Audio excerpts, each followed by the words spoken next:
foi 81, resolveram trazer, depois que ele entrou ao vivo, o professor André Casquel Madri, que era o diretor de programação da Rádio e TV Cultura na época, né, Fundação Padre Anchieta, viu uns bonequinhos num programa no México e perguntou se eu queria. Eu falei, claro, né? Aí veio a Memélia. Com os fantoches. Com os fantoches, trazendo o Macaco Chiquinho, que foi o primeiro personagem que entrou no programa, foi meu primeiro companheiro, foi o Macaco Chiquinho. Não lembro. Muito gracinha.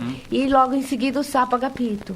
Então nós começamos a pensar em remodelar o programa. Então isso foi um processo que durou uns 6 meses. Então enquanto a gente ia remodelando o programa, eu levava o ao vivo, sozinha, né, o programa.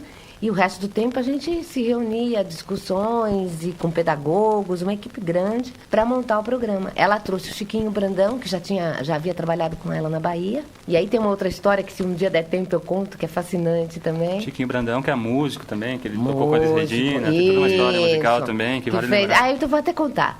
Eu fazia ECA, né? Eu me formei em rádio e televisão. E na época eu tinha amigos que contavam de um flautista que morava no Rio e tocava flauta no Pier 6 para um anão dançar.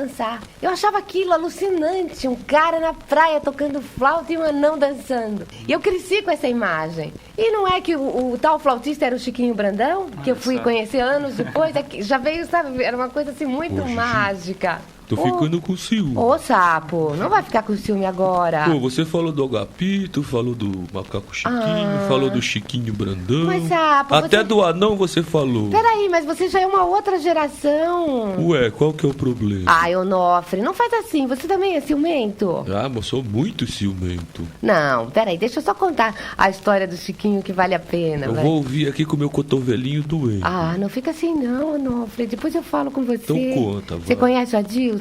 Eu, claro, né? Tá do lado dele. Depois a gente canta a musiquinha do Sapo pra você, tá bom? Tá bom. Então tá.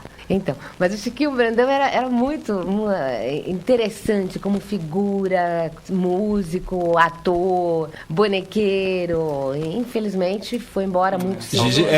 Era o Chiquinho Grandão, né? Era um Chiquinho Grandão. Ele era maravilhoso, assim, amava o Chiquinho, assim, de paixão. Realmente. Não posso nem falar muito, senão daqui a pouco eu vou estar chorando aqui de novo e não é legal. Mas era uma figurinha.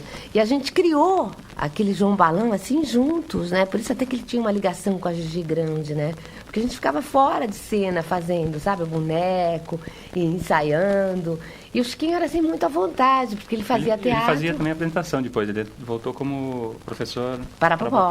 Foi assim. Tá. Quando estreou o programa, em 82, eu ganhei esse povo de presente, no ar. Então, foi dia 4 de janeiro. Então, o que aconteceu? Eles simularam que o Papai Noel deixou os presentes para a Gigi. Então, eu entrei abrindo caixas.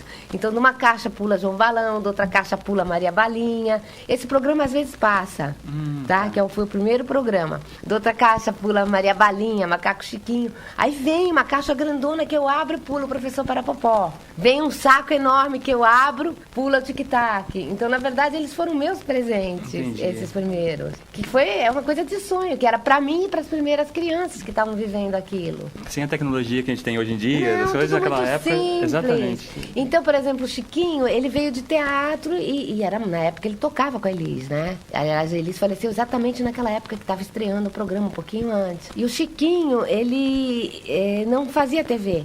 Então ele falou assim, mas eu nunca sei para que câmera eu olho. Eu falava, não, Chiquinho, eu dou um toque. Então ele brincava, ele levava as nossas brincadeiras de off da salinha, elas iam todas pro ao vivo. Por isso que acho que as crianças se sentiam tão próximas. Ele esquecia, ele não decorava texto nunca, né? E na época, então, porque depois entrou a Silvana nas minhas férias, depois ficou, porque aí ela ajudava, porque no começo eu narrava, punha a coroa, fazia a princesa, tirava a coroa, punha a capa, fazia a bruxa, narrava, quer dizer, era um salseiro o tempo todo fazendo 10 coisas ao mesmo tempo. E o Chiquinho, esquecia, falava assim, então, narradora, que disse mesmo o príncipe? Aí eu tinha que ter o texto dele também na cabeça, né? Mas era, sabe, mas isso dava graça. Os marmanjos adoravam essa parte, principalmente. Espontânea, né?